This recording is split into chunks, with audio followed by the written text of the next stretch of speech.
Please be seated. Whoever is collecting the sayings for the St. Luke's t-shirt, who has let the wild ass go free might be one that we could use. Thank you, Jane Long, for reading that with a straight face.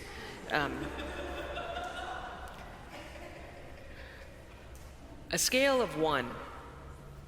On this World Communion Sunday, celebrated throughout the Protestant churches, and tomorrow, on the 1-year anniversary of the attack and now war on Israel in the occupied territories and now in Lebanon, the ongoing war in Ukraine after the invasion by Russia, famine in Congo and Sudan, unrest and generational struggle in so many societies, and about 30 days before the presidential election, we celebrate the feast of St. Francis of Assisi today. We remember that God, our Creator, measures this creation at the scale of 1. 1 life, 1 animal, 1 flower. Dr. Beth Corey was with our youth last Sunday afternoon for a conversation about their commitments, what they feel passionately about in this world, and what they want to do about it. The paradox of social justice is that ideas about people and groups of people or legislation that impact groups of people, especially when that's unfair, that scale, right, we have to agree to be convinced by data or logic that what people say is happening to groups of people is happening. And depending upon your experience and how you understand the world, you might or might not care or think it has to do with you. But the impact of such things is always on bodies, on a body, a person, many persons. And the power of the ideas behind how things work in the world, the big ideas in our time, in the end, impact just one of us and impact our capacity to remember or to see the humanity of the person one-on-one. You can see that in Israel and Gaza and in the West Bank and in Lebanon today, right? That horrible list that we can generate so easily of suffering in the world. What if it is one like us on all sides? Which deaths, which poverty can we see, if any, as horrifying to us? So St. Francis lived in a time like this. The kings and emperors of Europe went to war in Jerusalem and had been for hundreds of years.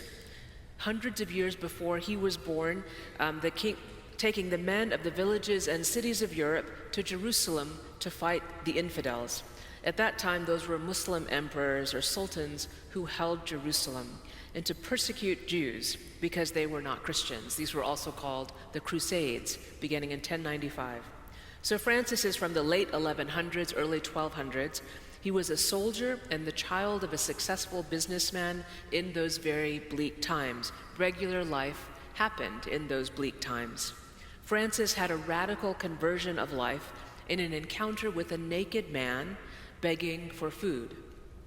Francis said and understood himself to be called to rebuild the church in simplicity and service. Today, the Pope himself is called Francis, and that is with intention. So the church remembers Francis of Assisi on October 4th.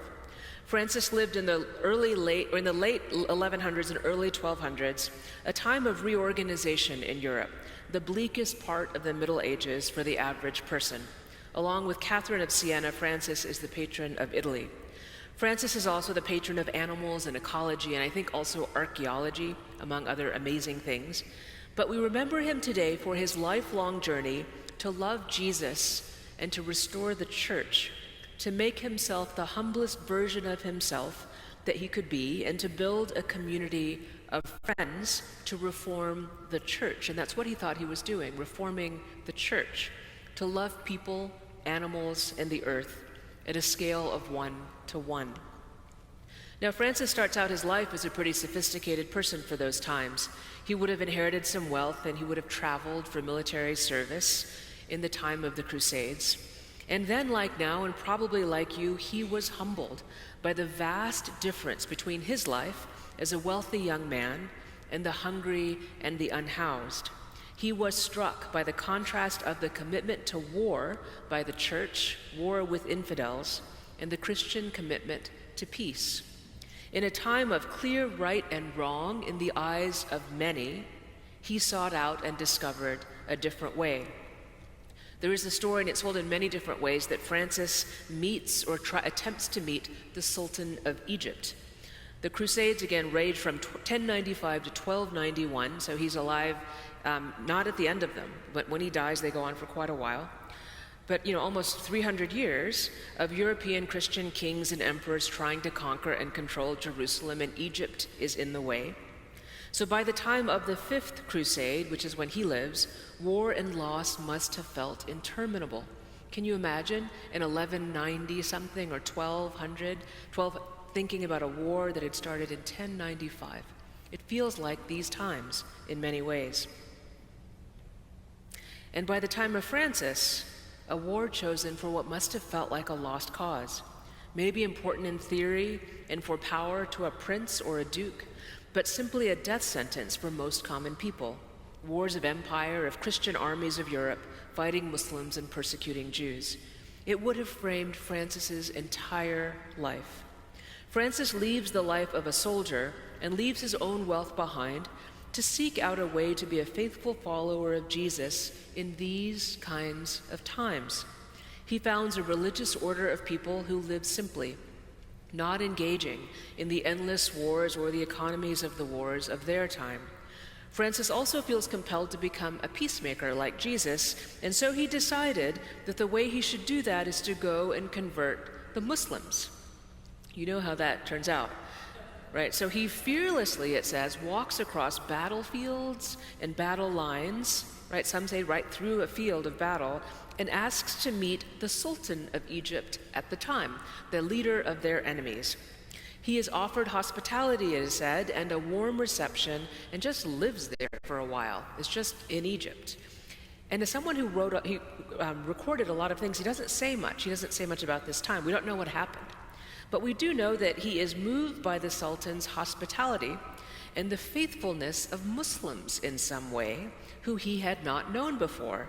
And the reason we know this, the only way we know this, is because he writes in the order for the Franciscans, it says that you can go and live in peace among Muslims. Now that might not sound like much today because we live in peace among Muslims. The Muslims are our neighbors. But at the time, what a radical thing for him to have discerned. And it's, I think, one of the most interesting things about him. Francis knew a loving and merciful God and was open-hearted to experiencing the movement of God in his time, and transformed the future of Christianity, unknown to him at the time, because of that openness in him. Francis knew a loving and merciful God made human in a humble man named Jesus. Some scholars write that Francis's depictions of God in his writings sound similar to the 99 names of God, a beautiful tradition in Islam that he must have encountered in his time in Egypt. Names which include the merciful, the just, the compassionate, the source of all peace, at the scale of one, to change the world. Today we remember Francis and remember that some among us have always resisted war and polarization. It is a fine Christian tradition. Some among us have left everything to follow Jesus. Some have been so faithful as to be transformed by encounters with enemies and even sought them out. God has always worked among us, and especially today we remember those things that keep us human and humble and grateful, especially our animal companions, as we did at 9, who teach for us how to love and care for another being, who love us easily like God does, whom we love with abandon as love should be.